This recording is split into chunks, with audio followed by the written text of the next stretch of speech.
Nas. He wasn't a star yet, just a hungry Queensbridge kid with a mic name, Kid Wave, and a dream that felt too big for the projects. His best friend, Willie Ill Will Graham, was right there with him, ready to be his DJ the moment the world caught on. They grew up side by side, neighbors who became brothers, running through the blocks, making tapes, and talking like escape from Queensbridge was already guaranteed. Ill Will wasn't just support, he was the one person who saw Nas's destiny long before the industry did. I had a friend, a real friend, William Graham. We called him Will. We used to play around and make music when we was young. We looked forward to getting together and making tapes. But Queensbridge had a way of reminding you how fragile everything was. On May 23, 1992, the same place that raised them turned into a stage for heartbreak. Ill Will was shot and killed right there in the projects. Nas's younger brother, Jungle, standing beside him, got hit too, but survived. In one moment, Nas watched his world split apart. One friend gone forever, one brother fighting to live. That kind of pain doesn't pass through you, it reshapes you. Nas didn't go looking for revenge. He called that moment his wake-up call. Instead of drowning in anger, he sharpened his focus. He picked up a pen instead of a gun, pouring all that heartbreak, fear, and clarity into his rhymes. That trauma became fuel. 2 years later, Illmatic dropped, and it wasn't just a debut, it was a shift. At a time when West Coast gangster rap dominated the charts, Nas brought something different. His verses felt like daily reports from the belly of Queensbridge, raw, poetic, and unfiltered.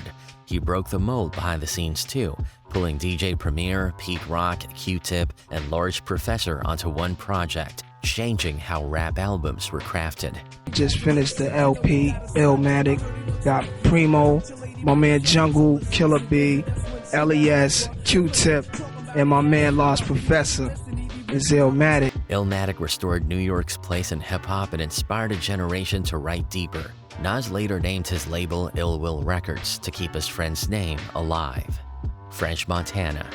In 2003, French Montana wasn't a superstar yet. He was young French, a Bronx hustler grinding his way up through the Cocaine City DVD series. Those DVDs had him everywhere, in studios, on concerts, inside trap houses, giving people a raw look at the underbelly of hip-hop. But the deeper you move in that world, the more enemies you pick up. One night outside a recording studio on 133rd and 3rd Avenue, all of that came crashing toward him at once. French had just wrapped a session when two armed men rolled up on him. The whole thing unfolded in seconds. A struggle broke out, shots exploded into the night, and one of the gunmen fired a bullet straight into the back of French's head. For most people, that's the end. But by some insane twist of fate, the bullet passed through without hitting anything vital. One night, I got lined up. Leaving the studio? Yeah, leaving the studio. I got lined up by these two guys. I got shot. You got shot in the head? Yeah. Where? The back of my head right here. Okay, did it just graze your head? Nah. It actually went into your head? Yeah. They went in and it came out through the top, some shit like that. And then the situation flipped again. While the second shooter tried to squeeze off more rounds, he accidentally hit his own partner, killing him right there in the chaos.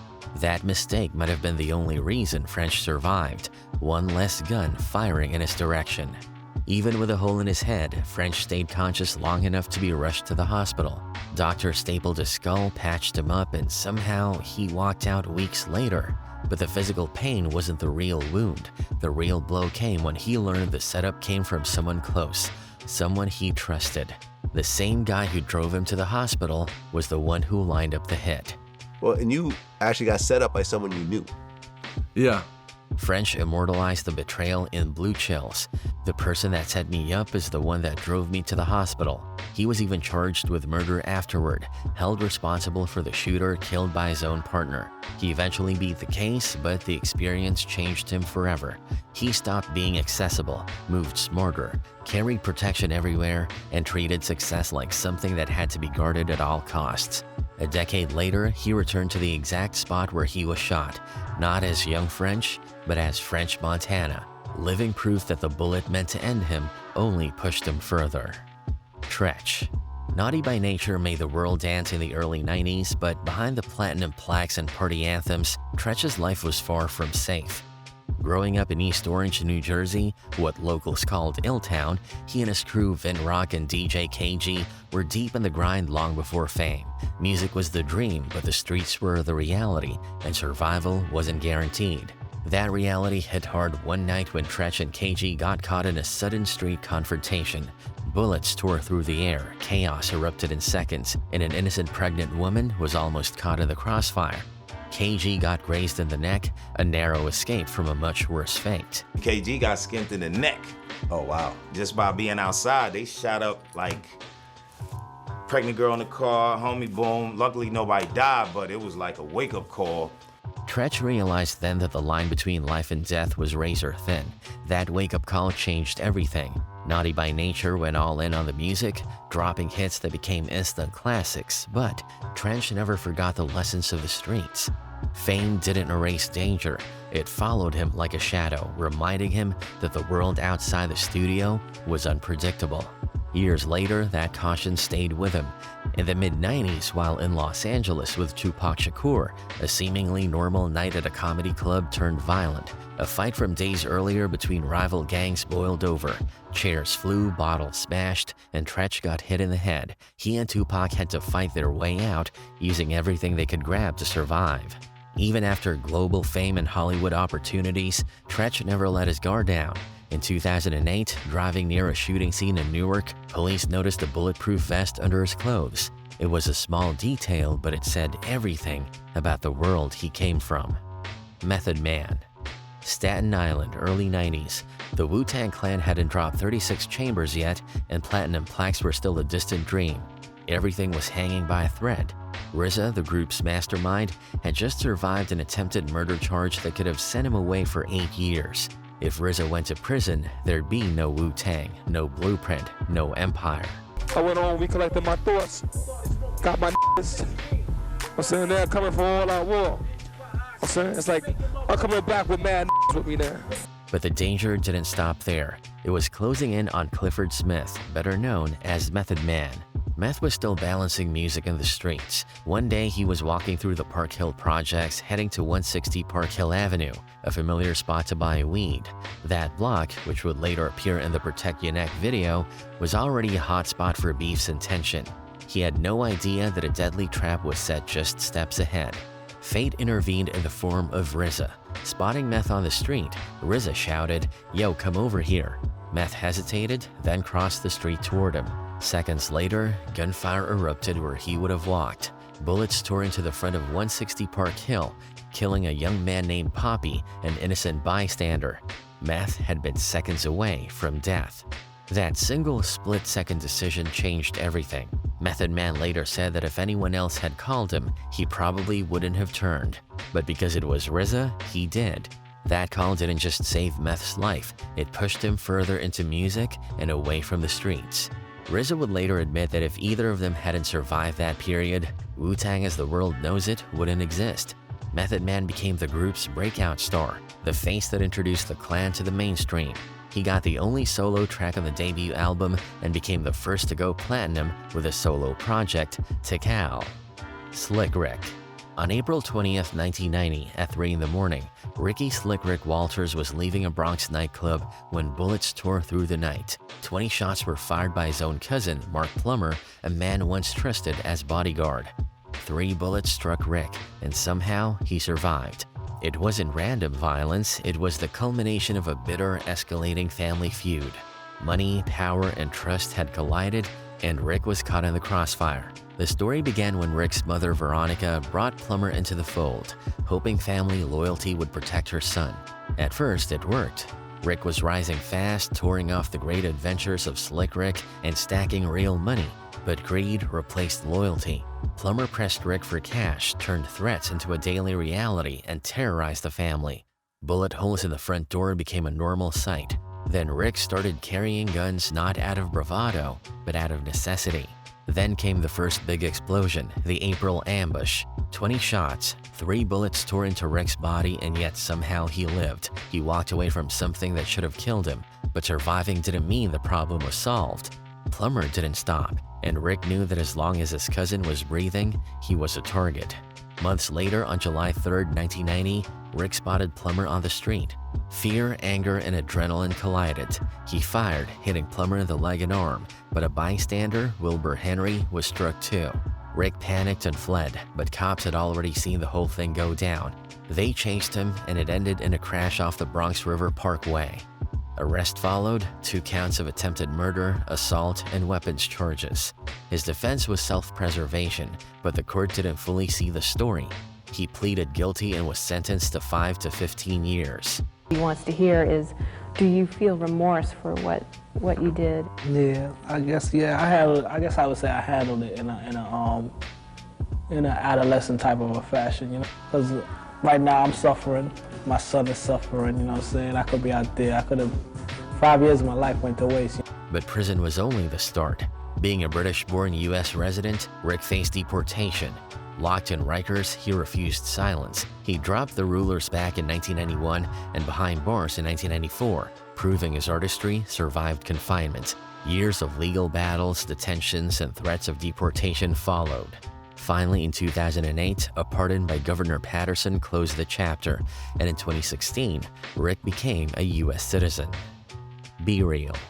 Before Cypress Hill, Louis Freeze was just another kid in Southgate, California, learning fast that survival wasn't guaranteed. Danger shadowed every step. Raised around violence, with a father shot multiple times and brothers constantly at risk, Freeze found the streets offering structure when home couldn't. By his teens, he joined the neighborhood family Bloods, adopting the tag Be Real from his old graffiti handle, Real Chill. In that world, even a name carried weight. I got the name Be Real through, you know, the gangbang life. One night around 17, he and a half-dozen friends went to buy weed near Imperial and Hoover. They left weapons a few blocks away, confident the streets would leave them alone. They were wrong. A car rolled up, men inside wore blue, and that alone told them everything they needed to know. These weren't friends. Words were exchanged, and in seconds, bullets erupted. Chaos tore through the night. One round ricocheted, striking Be Real in his side and back. Or he takes 4 shots on me. The 4th one ricochets off the wall. I run into it. So I could hear him tock, tock, tock. And then the 4th one catches up to me. Boom. And I caught it. That's when I collapsed because my lung had been pierced. The impact collapsed the lung and shattered his body. Fragments of the hollow point bullet lodging dangerously close to his heart and spine. Doctors weren't sure he'd ever recover full function. Through sheer willpower and days of painful exercises, he managed to rebuild his breathing. But the fragments from the bullet couldn't be removed. The hollow point round had broken into several pieces, 2 of which stayed lodged in his body, dangerously close to his heart and spine. The surgeons warned him that trying to take them out could leave him paralyzed or worse. To this day, he can still feel the fragments, especially when the weather turns cold. I got hit with a .22 hollow point. Still in me, like there's a fragment here, and a fragment back there. Lying in Martin Luther King Jr. Community Hospital, he faced mortality head-on. For days, he fought to breathe, to survive. Every fragment in his body was a reminder of how close death had come. His friends, Sendog and DJ Muggs, saw the change in him. Music became the lifeline. Be Real decided then the streets weren't worth dying for. In 1988, he made it official. He walked away from gang life, channeling survival into lyrics and beats. Cypress Hill would go on to define West Coast hip-hop, blending street truth with raw emotion. Lloyd Banks. September 10, 2001, South Jamaica, Queens. Christopher Lloyd, soon to be known as Lloyd Banks, was still grinding mixtapes with 50 Cent long before G-Unit's rise. The streets hummed around him, full of opportunity but equally full of danger. That night, leaving a local club, Banks felt the familiar rhythm of the city, but this time it was different. That night, Banks was leaving a club in Southside Jamaica when chaos erupted. Gunshots rang out. Banks later said that after hearing so many random shots over the years, you start to build a kind of numbness. You assume it's just someone shooting into the air, but this time was different. The bullets were real and close, and before he could react, 2 of them hit him, one in the back and one in the stomach. The second bullet tore through his liver, causing massive internal bleeding. Outside the nightclub and the club let out, there's only a few things that can happen. It's either going to be a good night or a bad night. Get shot. In my stomach, my back. Yeah. You got shot in the back. Yeah. It went through your stomach. Grazed a couple times. Even in that moment of shock, Banks refused to freeze. He made a split-second decision to run for his life. He ran for blocks, some say 10, others claim it was closer to 25, all the way to Mary Immaculate Hospital. I had to run all the way from Jamaica Avenue to Mary Immaculate Hospital. He collapsed at the hospital entrance. Doctors immediately rushed him into surgery and managed to save his life. But the next morning brought an eerie twist. Banks woke up to see the world falling apart. Literally, it was September 11th, 2001. From his hospital bed, he watched on TV as the Twin Towers collapsed, at first thinking it was some kind of movie or special effect. While healing, Banks absorbed albums like Jay-Z's The Blueprint and Fabulous's Ghetto Fabulous, finding inspiration to translate pain into art. That night and its aftermath forged his path in G-Unit. 21 Savage. On October 22, 2013, in Tucker, Georgia, Shia bin Abraham Joseph, barely known as 21 Savage, was in a car with his best friend Johnny B when a drug deal erupted into a deadly ambush. Two men approached. One jumped into the back seat, shouting, "Get up." The man standing outside the car immediately shot 21 Savage. Pulling up or whatever, and like just jumped in the back seat and just was like, "Get up," type. And a whole bunch of just all happened. 21 tried to fight back, but his gun jammed, leaving him struggling for his life. He ended up wrestling with a man in the back seat, shots flying off in every direction. In the madness, he got hit 6 times, bullets tearing through his arm, his hand, his side, but as bad as it was for him, it was worse for his best friend Johnny. One shot to the head killed him instantly, right there in the seat beside him. I remember like the gun jammed type. That's how I knew Johnny was dead type. Cause like after Buddy got out the car and ran, I remember I told Johnny like, "Pull off, bro, pull off, pull off." And then the car wasn't moving. With blood pouring from his body, he somehow managed to stumble out of the car. He tried to use his phone to call for help, but his hands were so drenched in blood he couldn't even work the touchscreen. He went door to door, banging on a nearby apartment, desperate. Eventually, he found a way to call 911, though even then he struggled to explain exactly where he was. When the cops show up, things didn't get easier. They told him to put his hands up, but one of his arms was completely useless from the gunshots. Lying there, barely holding on, it was a paramedic, not the police, who saved his life, rushing him to the hospital before detectives could even start asking questions. It was later found that the incident wasn't random. Atlanta Whispers claimed revenge, a setup tied to prior street disputes. 21 survived, 6 bullets lodged in his body, fragments he still carries as permanent reminders. That night became a defining moment. Losing his best friend, staring down death, it reshaped his life. Music became a lifeline. With support from Johnny's uncle, 21 entered the studio before the year ended.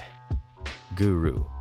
As the gifted unlimited rhymes universal from Gang Starr, Guru commanded respect few could touch. But no level of fame could shield him from the dangers that came with being a successful rapper. By the late 90s, that reality caught up with him in a way he hadn't expected. In January 1999, Guru was 37 and still at the top of his game. The year before, Gang Starr had dropped Moment of Truth, a record that reflected his mind at the time, full of pressure, paranoia, and the uneasy feeling of being watched. Fame hadn't brought peace, it just brought a different kind of stress. DJ Premier often said that even inside a studio, rappers carried protection because people outside knew exactly when money and music were flowing. Guru knew this tension intimately. He was cautious, maybe overly so. Once at an airport, he was caught with a firearm in his luggage, not out of carelessness, but because he'd grabbed the wrong bag after a late night of recording. Staying protected had become second nature. Still, nothing could prepare him for what happened one cold night in Queens. Guru was finishing a late session at a quiet studio in Woodhaven, a calm residential area where you wouldn't expect trouble, but trouble found him anyway. As he stepped out to his Mercedes, a group of masked men appeared, moving with precision. They surrounded him, grabbed his jewelry and valuables worth over $10,000, and in the struggle, he was struck and injured. Gunfire rang out nearby, shattering the quiet night, though thankfully no one was hurt. Rushed to Jamaica Hospital, Guru's injuries were serious but not life-threatening. More than the physical pain, the robbery was a harsh reminder that the paranoia in his lyrics was real life. Lil Wayne. Before he was a global icon, Lil Wayne was just a 12-year-old kid in New Orleans chasing a dream that sometimes clashed with reality. Music was everything to him, but at home, it was starting to cause problems. One day, his aunt told him that his mom had found out he'd been skipping school to focus on rapping. She was furious. She warned that Wayne's music would be shut down, that everything he'd worked for could be gone. Got a phone call from my aunt, was like, she found out, boy, you about to get your ass kicked and all that rapping and all that. She about to take that rap folder, she about to throw that shit away, she about to, and I was like, wow, so all that had built up to. The fear of losing the one life he loved most pushed him to a breaking point. On November 11th, 1994, Wayne went into his mother's room, found her 9mm, and shot himself in the chest. The bullet pierced near his heart. He collapsed, bleeding, and when the police arrived, they didn't immediately help. Instead, they started searching the apartment for drugs and weapons, treating him more like a suspect than a kid fighting for his life. At the age of 12 years old, I shot myself. Police knocked on the door. I was right there. They knocked the door down. Everybody jumped over my body to go get the guns and drugs and whatever they could find. Fate intervened in the form of an off-duty officer named Robert Uncle Bob Hubler. Unlike the others, he saw the real situation. He refused to prioritize evidence over life. Hubler scooped Wayne up, applied pressure to the wound the whole way, and rushed him to the hospital. That quick, decisive action saved his life. It took one guy to stop right there and just cuss everybody that hopped over me out. Like, what the f are y'all doing? He didn't drop me off at the ambulance and say, you take him. He brought me to the hospital room and made two and stood there and waited till the doctor said he's gonna make it. Without the officer, there might never have been a Cash Money dynasty. The southern rap movement of the 2000s, Wayne, Birdman, Drake, Nicki Minaj, might have never existed. Wayne survived and went on to become one of hip-hop's most gifted lyricists. Suge Knight. On August 24, 2014, Suge Knight was at a pre-VMA party at One Oak in West Hollywood, hosted by Chris Brown, when bullets suddenly tore through the club. The place was packed with celebrities and partygoers, but the shots were meant for one man. Knight was hit 6 times, abdomen and arm, but somehow, true to his street-hardened reputation, he walked out under his own power and was rushed to Cedars-Sinai for emergency surgery. 2 other people, a 32-year-old man and a 19-year-old woman, was also wounded in the chaos. There was a pre-VMA party in Los Angeles, and a rapper by the name of Suge Knight got shot 6 times and had to be taken to the hospital after that took place. Suge Knight. Suge Knight.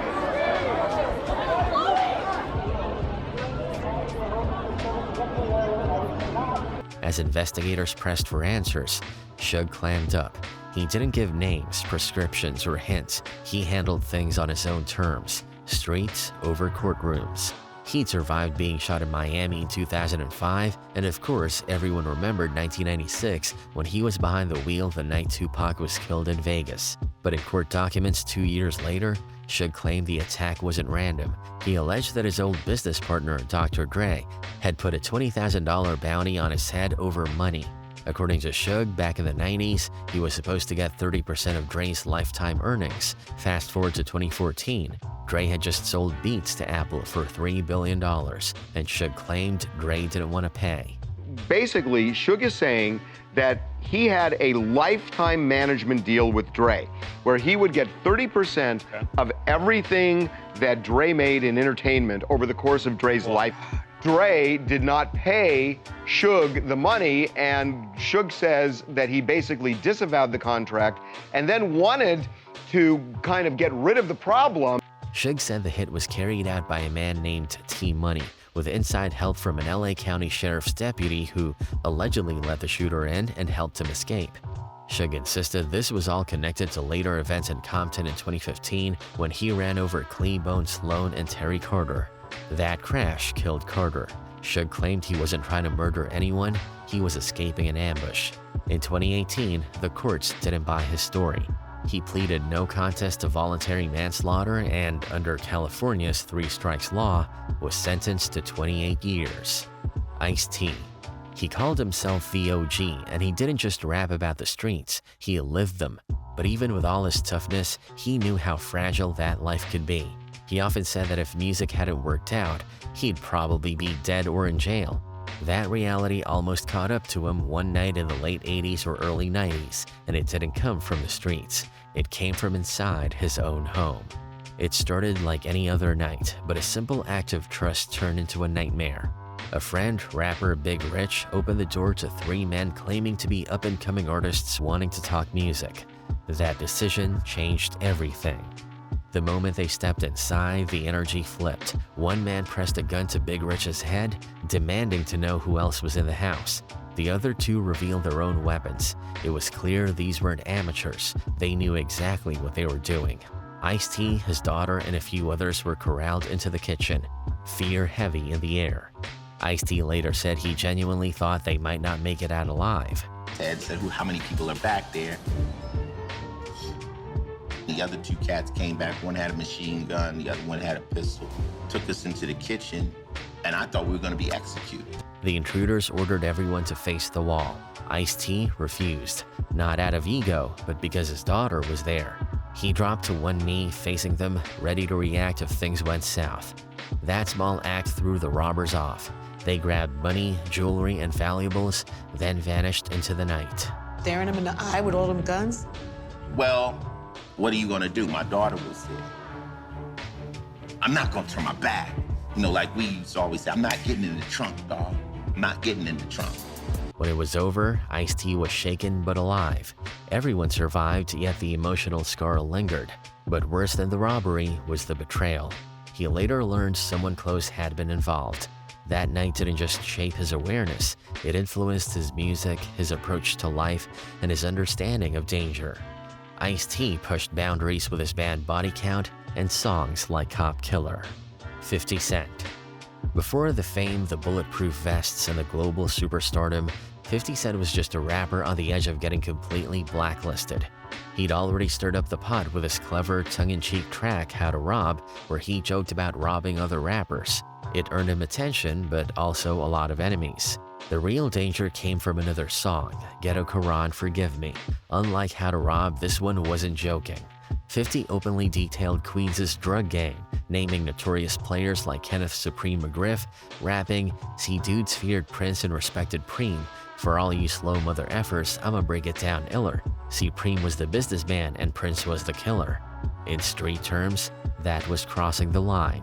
For Supreme, that meant 50 had to be silenced. Like I mentioned earlier, he drops the song Ghetto Quran. From 50's point of view, he always said that this was an homage to his neighborhood. The hit came right outside his grandmother's house in South Jamaica, Queens. 50 had just climbed into a friend's car when someone asked him to step out to grab jewelry. As he leaned into the back seat, a gunman, later identified as Daryl Homo Baum, a Mike Tyson associate, opened fire. 9 bullets hit him. Hand, arm, hip, both legs, chest, and one through his left cheek. Where were you shot? In my hands, my legs several times, like 5 times in my hands, and then in my legs, and then in my face. The shot to his face changed everything. It left a swollen tongue, a missing tooth, and that slightly slurred voice that would become his signature. Columbia dropped him, radio stations avoided him, and studios didn't want the heat. But instead of fading, 50 went underground, dropping over 30 mixtapes in 2 years, flooding the streets with music and building his empire from scratch.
in the Mercedes and starts the engine and then just takes off. No one was hurt, but still, nothing compared to that 1995 Harlem attack. That night, she saw firsthand how fast life could change, how success didn't build a wall between her and the dangers of the street. LL Cool J. By 2012, LL Cool J wasn't just a rap legend. He'd become a respected actor, known for playing Special Agent Sam Hanna on NCIS Los Angeles. But that summer, his toughest role didn't appear on set. It was the early morning of August 22, 2012, around 1 a.m., when his Studio City mansion was jolted awake by the blare of the security alarm. LL was upstairs asleep when the noise hit. Most people might have called the cops or waited for help, but LL isn't most people. Years of discipline, street smarts, and an instinct to protect his family kicked in instantly. He got up, moved through the dark house, and headed downstairs to see what was going on. In the kitchen, he came face to face with Jonathan Kirby, a 56-year-old drifter with a long criminal record.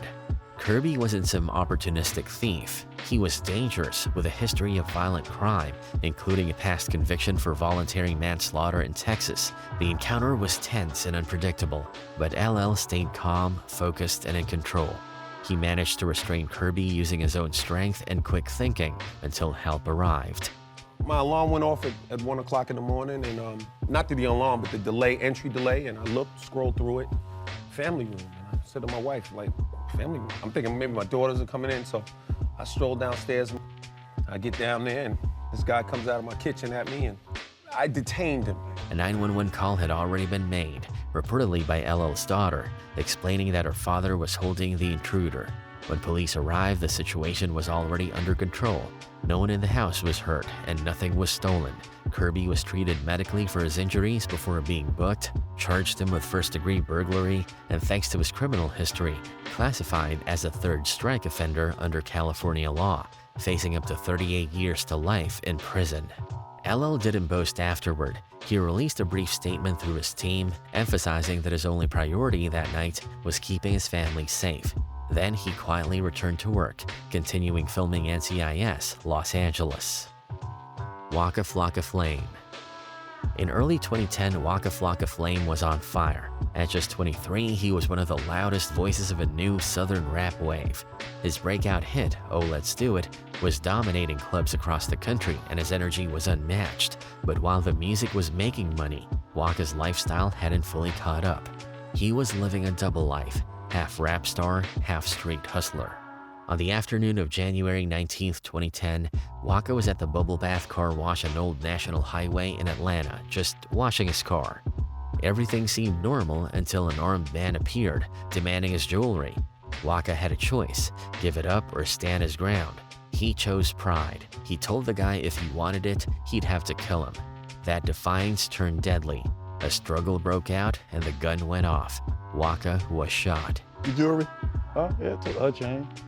A little brace. Did you want to give it up? You didn't want to give it up, did you? Hell no. What? Yeah. Why not? Fuck, you gotta kill me for it. No. What looked like a single bullet wound turned out to be much worse.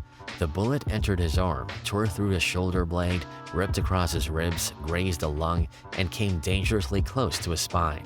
While recovering, WAKA realized just how close he had come to losing everything. At the time, he was making roughly $250,000 a weekend from shows and had been planning to invest it into a massive drug deal involving and pounds of weed. The shooting happened just days before the deal was set to go down. That bullet didn't just save his life, it saved him from federal prison. He called it divine intervention, a wake-up call that killed the part of him addicted to chaos and danger. 100%. I thank God for that too. That was a blessing. Why? Because that weekend I was making like $250,000. I was going to buy some brakes and some pounds. And that's God that stopped me. It turned me dark all the way. I just felt like I just wanted to just be there, turn hoods up and organize shit. I was bad. Yeah. I thank God for that. And that WAKA died that day too. From that moment on, WAKA focused on music. 9 months later, he released FLOCKA, a raw, aggressive project that would define early trap. Cameron. On October 23, 2005, Cameron was in Washington, D.C., sitting at a red light in his brand new blue Lamborghini Gallardo.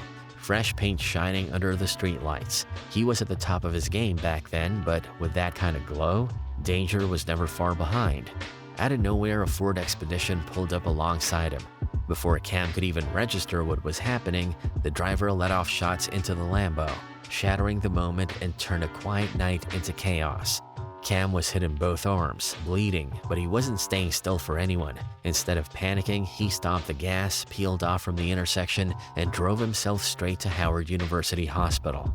Doctors treated him for nerve damage, but the moment that really stamped itself into hip-hop history came a few hours later. Cam walked out of the hospital like nothing had happened, still rocking close to $200,000 worth of jewelry, cameras in his face, reporters asking what went down. He just smirked and said, "They didn't get anything. I still got my car and my jewelry." What happened was they told me to give up the car, and I looked at him like he was stupid, pulled off, and then he started shooting. At first, everyone assumed it was a carjacking gone wrong, but Cam later added a twist that made people look at the situation differently. According to him, the shooter wasn't after the Lambo. It went back to his role as Rico and paid in full. There's a line in the movie where Rico jokes about DC dudes, and Cam said he never wanted to say it. He even warned Dame Dash it could spark problems. Years later, when he got shot in DC, Cam was convinced it wasn't random. It was payback for that one line. BUCKSHOT. He has been a fixture in New York hip-hop for more than 30 years, the co-founder of Duck Down, the voice behind Black Moon and Boot Camp Click, a guy whose whole career is rooted in Brooklyn grit. But in October 2024, the threat he faced didn't come from rap beef or industry drama. It came from a real estate mess gone left. He had legally bought a property in Flatbush, hoping to fix it up and turn it into something positive. But when he showed, he didn't find an empty home waiting for renovation. The place was already occupied. Squatters had taken over. And one of them was a no-neighborhood problem. A man with a long rap sheet, a reputation for shady hustles, and rumors that he had been using the property as his base. People even called him a deed thief, someone who played with fake paperwork to claim houses he didn't own. On top of that, the locals said the driveway had become a parking lot for ghost cars, rides with fake or stolen registrations. The moment BUCKSHOT started trying to clean up the place, the drama kicked off. The squatter and his crew started confronting him every time he came by, phones out, yelling insults, trying to get a reaction. They followed him around, calling him a snitch, doing everything they could to bait him. Don't even try it. Don't even try it. You a snitch. You a snitch. Yo, bro, listen. You a snitch. Bro, don't play with me, bro. You a snitch. Get out of here. Bro, You a don't snitch. play with me. Don't play with me, bro. Eventually, things snapped. During one heated moment, BUCKSHOT finally pushed back. Nothing major, but enough for the antagonist to act like he'd been attacked. He started screaming into his phone for his people to pull up. Within minutes, reinforcements arrived, and the situation turned ugly. BUCKSHOT was surrounded, jumped, and beaten. Footage soon hit the internet. BUCKSHOT bruised, disoriented, asking for help. Fans were stunned. One of hip-hop's calmest voices had been dragged into chaos over a house he illegally owned. He was hospitalized with a concussion and other injuries, but physically he recovered. Emotionally, he was shaken. This was Brooklyn, his city, his home, and he couldn't believe it had come to this. But BUCKSHOT didn't fold. He went the legal route, working with police and his lawyers, refusing to let intimidation win. People tried to throw around the word snitch, but he made it clear he wasn't living by anyone else's outdated rules. TUPAC. By the early 90s, TUPAC Shakur was a rising star, but behind the fame, he was drowning in legal problems. The SA case hanging over his head was eating up his time, energy, and money. To keep up with his legal fees, he took on every feature and side gig he could get. One of those offers came from Jimmy Henchman, who promised him $7,000 for a verse. All TUPAC had to do was pull up to Quad Studios in Manhattan on the night of November 30th, 1994. I was getting a page from this guy, telling me that he wanted me to rap on the record, and he'd been asking me for a while to rap on.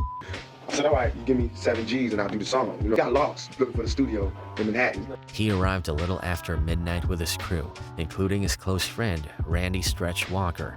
As they walked toward the entrance, TUPAC looked up and saw familiar faces, members of Biggie's Junior Mafia, waving at him from the studio window.